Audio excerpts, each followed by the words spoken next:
Vendo o Alexandre falar aqui, e o título de hoje é Móveis de Tobias. Eu não estou fazendo propaganda de casa de móveis não, tá? Mas o Alexandre, essa pregação, eu fiz lá em Brasília, quando o Alexandre e a Margarida estavam sendo batizados. E eu nem sabia, a gente nem tinha conversado, eu nem sabia que ele ia fazer aqui a oferta. Então me veio alguns pensamentos, como Deus realmente é bom, né? Como Deus cuida da nossa vida, e isso me encheu de visão para o que nós podemos fazer. E eu queria encorajar você também a ter visão pelos seus parentes, que Deus pode tocar o coração deles. Bom, eu queria falar sobre esse tema Móveis de Tobias. E inclusive nós cantamos agora Salmo 126, que retrata justamente o tema que eu vou abordar hoje, a fase do povo de Israel, onde eles estavam cativos na Babilônia e estavam retornando para Jerusalém. E essa música fala justamente desse sentimento da saída do cativeiro da Babilônia e voltando para Jerusalém, para a reconstrução de Jerusalém. E eles ficaram 70 anos presos, cativos na Babilônia. E é impressionante como o livro de Esdras e Neemias, eles contam dessa fase com detalhes. Eu queria convidar você depois a estudar com mais calma, com mais tempo, o livro de Esdras e Neemias, que fala muito com detalhes sobre esse período. Eu adoro esses dois livros. Para mim, para meu crescimento espiritual, tem me ajudado muito, especialmente também pensar no trabalho que Deus faz conosco no decorrer da nossa vida espiritual. Bom, primeiramente Esdras, com o objetivo de restaurar a adoração, o templo e a adoração, ele volta para Jerusalém, ele vem para Jerusalém, e ele começa esse trabalho de reconstrução do templo e de ajudar o povo na adoração a Deus. E logo em seguida, alguns anos depois, vem Neemias e faz o trabalho de restauração das muralhas e organização civil. E é impressionante como esse acontecimento tem a ver com a nossa vida espiritual. Por isso que cantamos aqui também, né? Cantamos e pensamos na nossa vida. Quando a gente canta essa música, nós lembramos quando nós estávamos lá na nossa vida no pecado, sem conhecer a Deus, e como Deus, com a sua misericórdia, foi até nós e nos trouxe para o conhecimento de Deus, nos libertou do pecado e fez tudo para que nós estivéssemos com Ele. Isso me impressiona, o trabalho que Deus tem feito na humanidade desde o começo. Se você vai estudando o Antigo Testamento, você vai vendo desde a época do começo da humanidade. Especialmente eu gosto de lembrar de Moisés, quando ele vai e tira o povo cativo lá no Egito, e depois Josué, que faz toda a entrada na terra prometida, e logo em seguida, estou falando aqui de uma forma bem breve, logo em seguida a sucessão de juízes e de reis, que estão lá com o povo, governando o povo. Ora um rei buscava Deus, o povo ia para Deus. Ora um rei abandonava Deus e o povo ia junto. Isso se deu várias vezes, sempre Deus mandava alguém, mandava um homem, mandava um profeta para chamar o povo de volta. Então me impressiona muito o coração de Deus, de sempre querer chamar o homem de volta, o homem para perto dele. Até que chega nessa época, onde o rei da Babilônia era Nabucodonosor, e ele invade Jerusalém, destrói o templo, destrói as muralhas de Jerusalém e leva os jovens, os homens que tinham força para trabalho, e deixa os mais velhos e a parte mais pobre da cidade ao abandono. E justamente nessa época, vários livros da Bíblia, do Velho Testamento, foram escritos, relatando antes do exílio, durante o exílio e depois do exílio. E Deus sempre nesse coração de querer trazer o homem para perto dele, sempre trabalhando para ter o homem perto dele.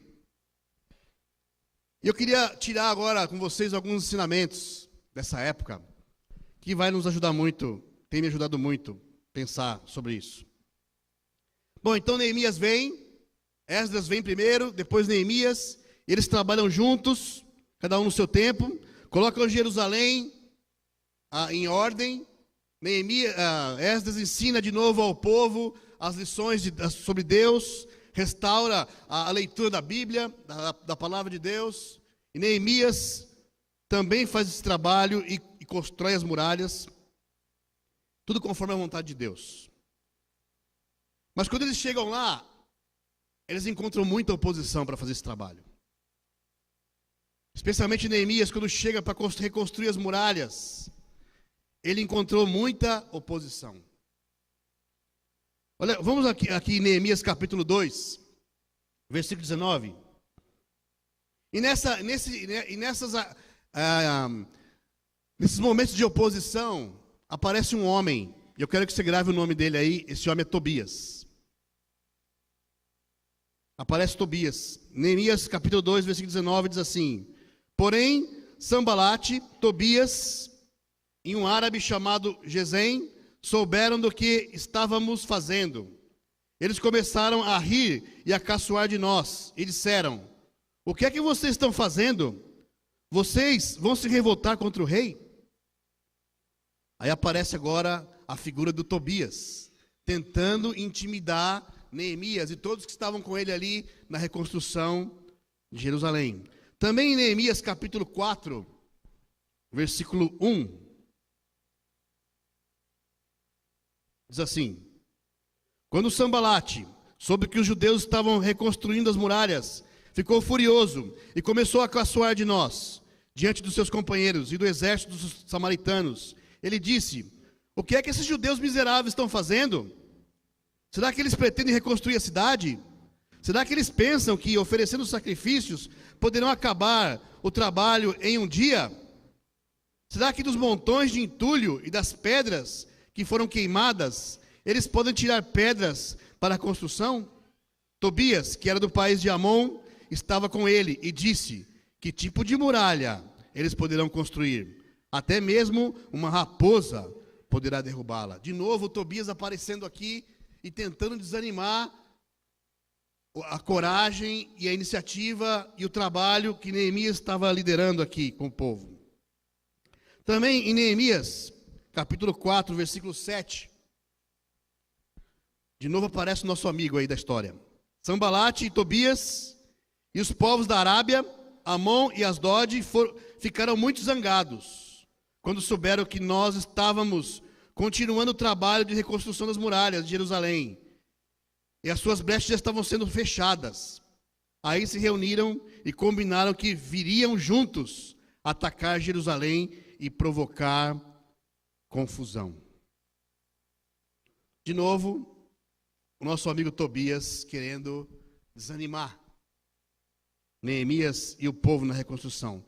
Trazendo isso para nós, não é diferente para a nossa vida espiritual, para a nossa vida do dia a dia. Sempre quando nós tomamos alguma decisão para fazer algo, seja de bom para nós, seja de bom para a nossa família, seja de decisões espirituais, sempre vamos ter oposição. Não é verdade? Quando você vai decidir fazer alguma coisa, por exemplo, no nosso dia a dia, você vai decidir fazer regime. Sempre aparece alguém te convidando para o churrasco. Não é? Aí você fala: puxa, comecei o regime essa semana. E aí você tem que perseverar, senão você cai. Quem vai começar a fazer exercício, por exemplo? Eu, depois de muito apelo, irmãos tentando me encorajar, lá em casa também, eu entrei numa academia. Abri uma academia perto de casa lá com uma proposta diferente, um preço bem acessível. Eu falei: agora não dá para fugir. Cheguei lá, academia, meus 2 filhos, eles foram lá para me encorajar, para não deixar eu fugir. Cheguei lá na academia, eu não vi aparelho nenhum, que é uma academia diferente. Eram vários exercícios no chão, exercícios funcionais, né? E aí, quando eu cheguei lá, falei: isso aqui vai ser moleza. Aí o rapaz me deu uma corda para eu pular. Eu falei, e agora? Eu nunca pulei corda na minha vida. Aí eu comecei a tentar pular corda. Parecia uma galinha tentando voar. Depois de 5 minutos pulando corda, eu perguntei para o instrutor, é normal ficar tonto?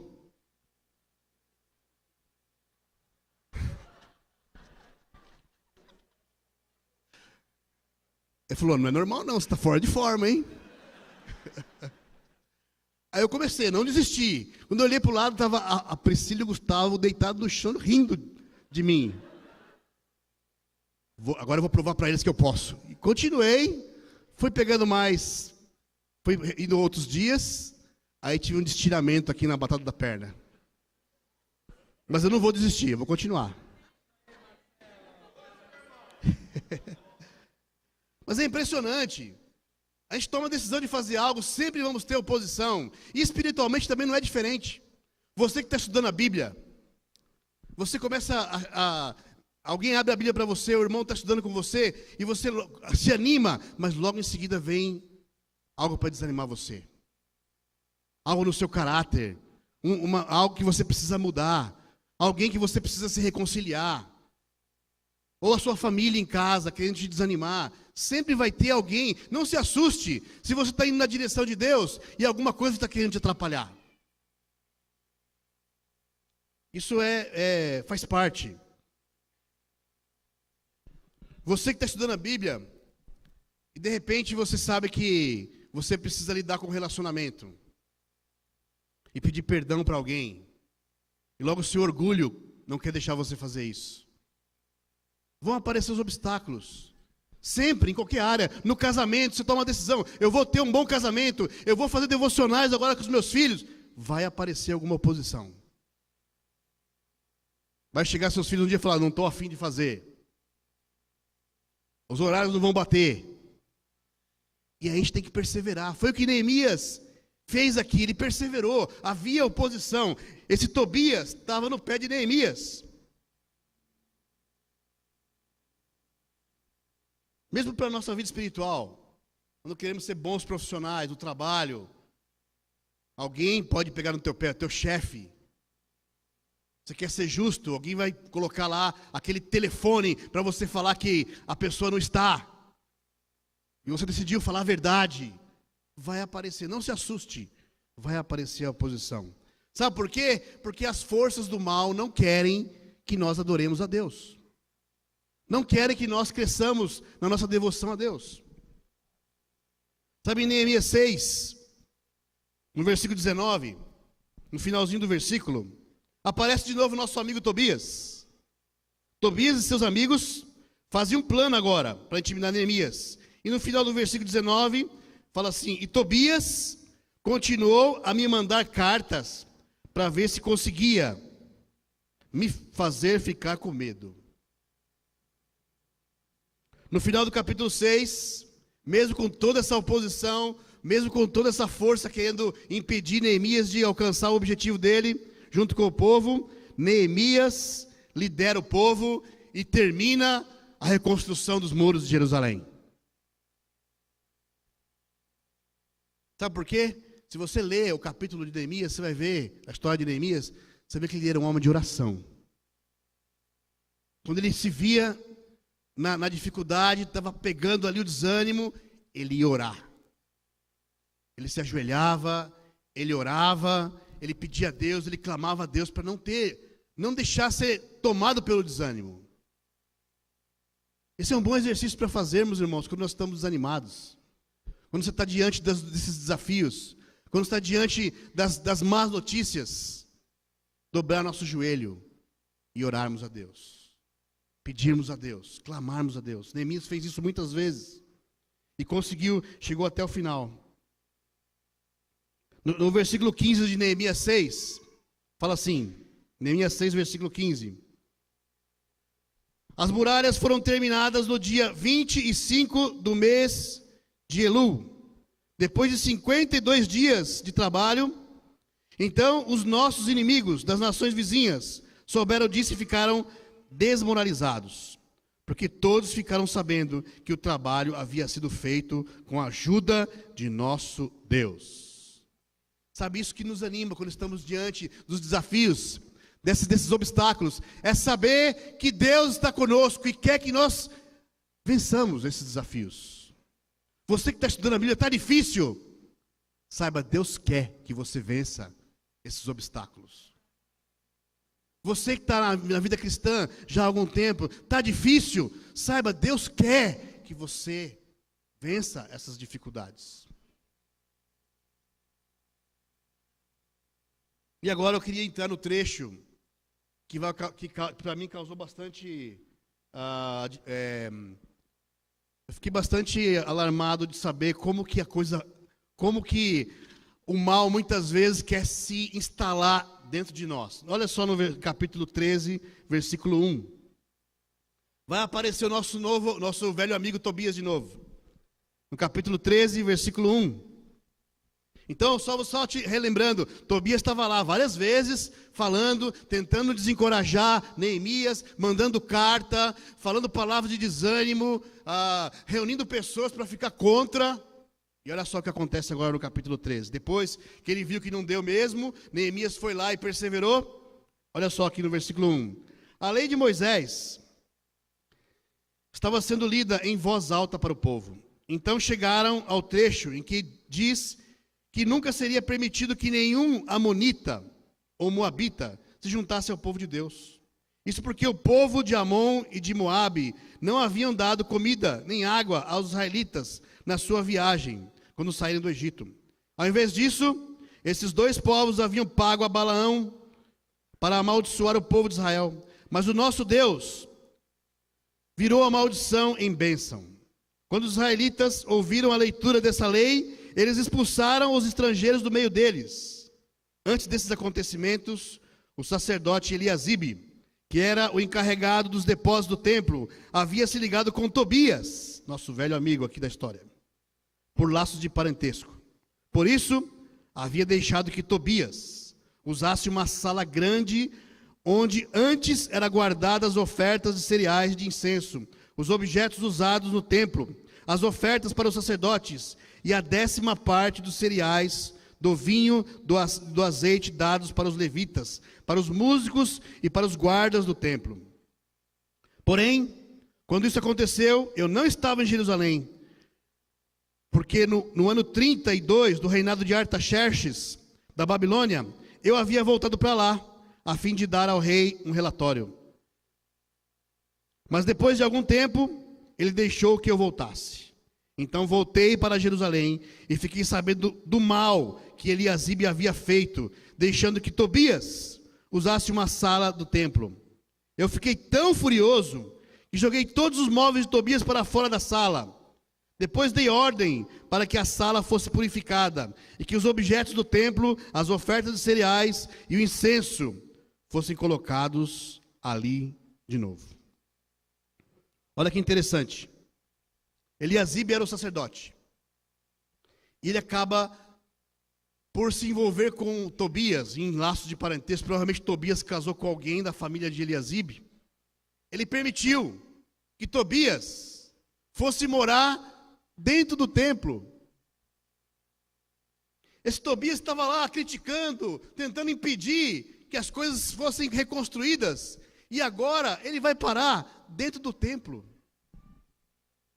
Eliasibe cedeu uma sala dentro do templo para Tobias. E sabe o que Tobias fez? Tirou os móveis de Deus de lá. Tirou as coisas que eram usadas para oferta, o incenso. Tirou e colocou os móveis dele lá dentro. Esse Tobias se infiltrou dentro do templo. Tentou impedir, não conseguiu. E acabou se infiltrando. Não é exatamente isso que o mal quer fazer, que Satanás quis fazer desde o princípio? Quis impedir que Jesus nascesse. Estava tentando impedir Jesus de pregar. Depois que Jesus cumpriu tudo que tinha que cumprir, a morte, a ressurreição, Satanás tenta se infiltrar dentro dos corações de seus seguidores. Ou do homem, tentando impedir o plano de Deus. Tobias simboliza o mal querendo entrar dentro de nós, querendo dominar nossa vida. Tobias foi para dentro do templo, na sala de guarda dos sacrifícios. Sabe, esses móveis de Tobias representam a tendência pecaminosa que nós temos, nossa natureza humana. Representa nossos corações, costumes que não agradam a Deus. Para você que está estudando a Bíblia, talvez para alguns você já está revendo, enxergando isso, enxergando o seu orgulho, enxergando a sua impureza, enxergando as coisas ruins do seu caráter, as coisas que não te aproximam de Deus. Eu lembro quando estava estudando a Bíblia e enxergando pela primeira vez essas coisas no meu caráter, e vendo que eu precisava tirar aquelas coisas, para colocar coisas de Deus na minha vida. Os móveis de Deus são a humildade, a bondade dos nossos corações, o perdão, lidar com as mágoas, pedir perdão, ser uma pessoa mais amorosa, mais amiga. E sabe o que é interessante? O Eliasibe era o sacerdote. Ele era encarregado de manter a ordem no templo. E quando Tobias volta, aliás, quando Neemias volta, ele vai falar com Eliasibe. E falar para ele: por que você permitiu isso? Da mesma forma como Moisés, quando voltou do monte, foi falar com Araão, que permitiu que o povo fizesse aquele bezerro. Ou seja, o sacerdote, ele tinha a responsabilidade de manter o zelo pelas coisas de Deus no templo. Sabe em 1 Pedro capítulo 2, versículo 9? Abre comigo lá, 1 Pedro capítulo 2, versículo 9. Diz assim: mas vocês são a raça escolhida, o sacerdote do rei, a nação completamente dedicada a Deus, o povo que pertence a Ele. Vocês foram escolhidos para anunciar os atos poderosos de Deus, que os chamou da escuridão para a sua maravilhosa luz. Sabe o que eu acho mais incrível dessa escritura? É que hoje o templo de Deus está dentro de nós. Está dentro de mim, de você, de cada um de nós aqui. Para você que está estudando a Bíblia, Deus quer morar dentro de você. E sabe quem são os sacerdotes? Não são os líderes da igreja, é você. Não é o líder da igreja em casa, é você. Sou eu. Eu sou o sacerdote do templo que está em mim. Você é o sacerdote. Nós somos responsáveis, cada um de nós. Eu sou responsável em zelar pela adoração de Deus no meu coração. Você é responsável também. Cada um de nós aqui é responsável. Não adianta a gente querer colocar a culpa em alguém ou colocar a responsabilidade para outra pessoa. Somos nós, eu e você, os responsáveis em zelarmos pela adoração no nosso templo.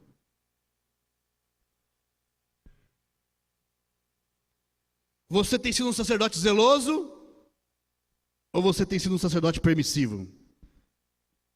Sabe, Jeremias 48:10 diz assim: maldito é aquele que é relaxado no serviço de Deus. Primeira vez que eu li essa escritura, eu falei: uau, que forte isso. Sem dúvida, é um privilégio nós temos o templo de Deus dentro de nós, mas isso também traz uma responsabilidade individual para cada um de nós, de zelarmos por essa maravilha que Deus deu para nós. Você não precisa ir para um lugar para fazer a sua adoração a Deus, como se naquele lugar só lá Deus estivesse. Você tem o templo de Deus dentro de você. E estamos aqui hoje para louvarmos a Deus juntos, também por causa da nossa comunhão um com o outro. É o encontro dos templos de Deus aqui. Estamos juntos nessa. Tobias, como eu falei para vocês, os móveis de Tobias são os costumes de uma vida sem reverência a Deus. Uma vida sem oração. Uma vida sem a Bíblia. Sem pureza. Sem servidão. Uma vida com mágoas, críticas e outras coisas ruins, que se nós permitirmos, vão entrando em nossos corações e vão tirando os móveis de Deus. Existem alguns móveis de Tobias no templo que está em você? Quais móveis de Deus foram retirados? Sabe, havia um descaso aqui sobre as coisas de Deus. Eliasibe permitiu que fosse tendo um descaso sobre o templo de Deus. Estava se relaxando, os levitas tinham ido embora, não estava tendo mais ofertas. Estavam vivendo um relaxo espiritual. Sabe, o Edson falou na semana retrasada sobre o privilégio que é anunciar a mensagem de Deus. Temos o privilégio. Irmãos, esses irmãos que falaram aqui antes na ceia e na oferta, falando das coisas dos privilégios que nós temos. Sabe, andar pensando nessas coisas dia a dia é um ótimo exercício para nós valorizarmos dentro de nós as grandes coisas, os móveis de Deus que Deus colocou dentro de mim e de você. A sua mobília espiritual, nós temos que reconhecer. Tirar os móveis ruins. Sabe, é interessante quando nós vamos decorar uma casa, né? Se alguém chega para você e fala, tem que tirar esse móvel aqui. Aquela prateleira de 1945. Você fala, não, mas isso aqui foi um presente que eu ganhei da minha bisavó. Não combina com nada lá na sala. Alguns até pagam um decorador. O decorador, não, troca isso aí. Ah, não, isso aqui não. Da mesma forma, algumas coisas do nosso caráter, do nosso coração, a gente não quer tirar. Ah, não, isso aqui está impregnado. E Deus quer que nós coloquemos os móveis dele lá. Sabe o que é interessante também? Pensar no que Deus quer fazer conosco. Ele quer morar dentro de nós e quer trazer as coisas boas do Espírito. Ele quer trazer a alegria. Ele quer trazer a paz. Ele quer trazer a amizade. Ele quer trazer amor. Esses são os frutos do Espírito. São os móveis de Deus. Nós estamos valorizando isso em nossas vidas. Mas sabe, eles estavam vivendo um relaxo. E aí aparece Neemias. Em Neemias 13, versículo 8. Fala assim, quando Neemias ficou sabendo, jogou todos os móveis de Tobias fora da sala. Essa é a atitude de quem quer manter o templo de Deus limpo. É sermos radical com o pecado. É enfrentarmos o pecado de frente. Como diz lá em Mateus 5, 29, sua mão peca, corte e jogue fora. Seu olho peca, tira e jogue fora. Neemias estabelece o valor do templo de Deus, lida com Eliasibe e coloca as coisas em ordem de novo. E com isso ele agrada a Deus. E ajuda o povo a se quebrantar diante de Deus. Sabe o que eu também aprendo com isso aqui, irmãos? Cada um de nós precisa de um Neemias e de um Esdras em nossa vida. Alguém que vai mostrar para nós. Porque às vezes a gente entra nos enganos. Eu já me vi várias vezes na minha vida entrando num caminho de engano. E eu precisei de alguém que me amasse, mais íntimo, alguém que ama a minha vida, para me pegar pela mão, me fazer enxergar, olha, esse caminho que você está indo aí, não é um caminho bom. Você tem Neemias e Esdras na sua vida? Quem são os Neemias e Esdras na sua vida?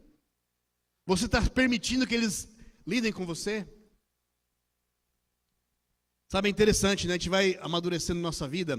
Eu estava falando com a Rosângela, essa semanas retrasadas, a nossa filha está quase casando. Oh, meu Deus do céu. E meu filho está prestando vestibular, medicina, e se ele passar numa faculdade interior, talvez ele vá para um lugar do interior. E eu me dei conta com a minha esposa que provavelmente, pode ser que no ano que vem, nós estejamos com o ninho vazio. E eu falei, puxa, eu sou tão jovem ainda. E eu fiquei pensando, puxa vida, né? Nossos filhos vão embora. Você que não acredita que um dia seu filho vai embora, olha para mim, acontece, viu? E eu ia falar assim, a síndrome do ninho vazio. Eu falava, isso aí é coisa de... Isso aí é frescura. E aí, começamos a conversar, eu e a Rosângela, comecei a perceber que ela ficou emocional. Eu comecei a perceber que eu fiquei emocional também. De repente, eu me vi chorando. Falei, opa, para aí. Olhei para ela, estava chorando. A gente começou a brigar.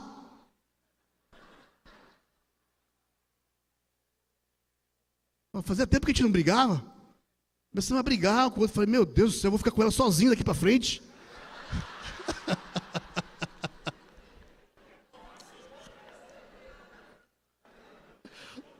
Deixa eu correr atrás do meu casamento aqui, eu preciso investir no meu casamento.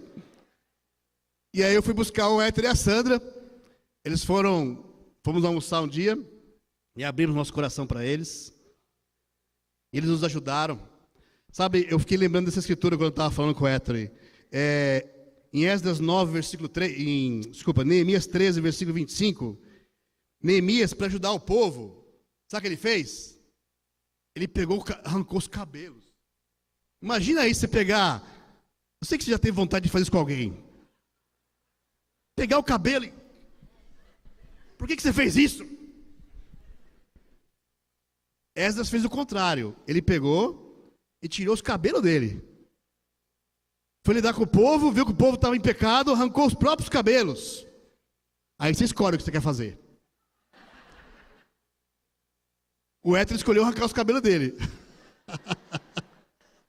O Héctor e a Sandra estavam arrancando os cabelos para tentar ajudar eu e a Rosângela.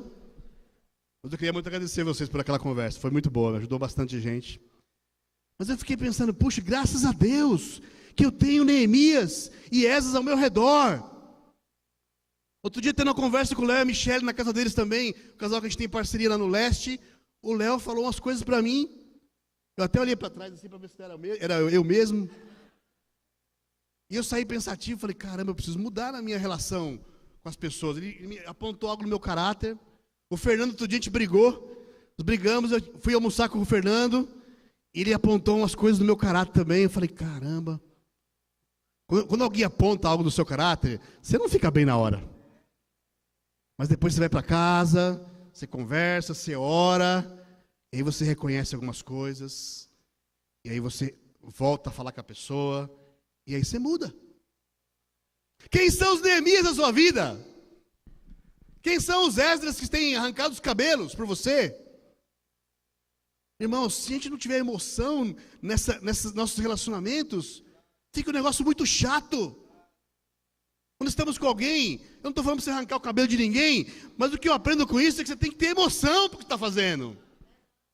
Se nós vamos ter parceria de discipulado um com o outro, tem que envolver emoção, tem que envolver nosso relacionamento, amizade. Nos preocuparmos uns pelos outros. Dobrar nossos joelhos. Foi o que Neemias e Esdras fizeram. E Neemias fez o povo valorizar as coisas de Deus. Nós continuamente, irmãos, caímos no engano e desvalorizamos as coisas de Deus. E precisamos de homens e mulheres que entrem na nossa vida com amor. Não vai sair arrancando os cabelos de ninguém por aí. Se bem que alguns aqui nem tem mais cabelo para arrancar, né? Mas nós precisamos, e você tem que estar aberto para receber essa ajuda também. Por isso, irmãos, eu fiquei pensando em Tobias entrando no coração no templo, e isso é o mal, querer entrar nos nossos corações. Ele tenta, vai se filtrando, e nós precisamos de Natãs, como o Héctor pregou 2 semanas aqui, falando com Davi. Precisamos agora de Neemias e Esdras falando conosco, nos ajudando a valorizar as coisas de Deus. E sabe o que é incrível? Que Deus sempre manda alguém. Deus sempre manda alguém. Abre os seus olhos. Olhe ao redor quem Deus está mandando para você. Sempre Deus está colocando alguém. Esse negócio de que ninguém pode me ajudar, não está certo. Deus sempre manda alguém. Você vê a história do povo de Israel até Jesus, Deus sempre mandou alguém. Depois também de Jesus, Deus sempre mandou alguém e continua mandando. Abra os seus olhos, enxergue quem é. Por isso, irmãos, nossas vidas espirituais, concluindo tudo aí que eu falei, nossas vidas espirituais devem crescer no zelo pelas coisas de Deus. Tobias representa o mal querendo entrar em nossos corações, dominar nossa vida. Neemias e Esdras são os homens que Deus envia para nos ajudar a valorizar as coisas de Deus, e nós a olharmos para Deus, enxergarmos quais são os móveis de Deus que foram tirados e trazermos de volta,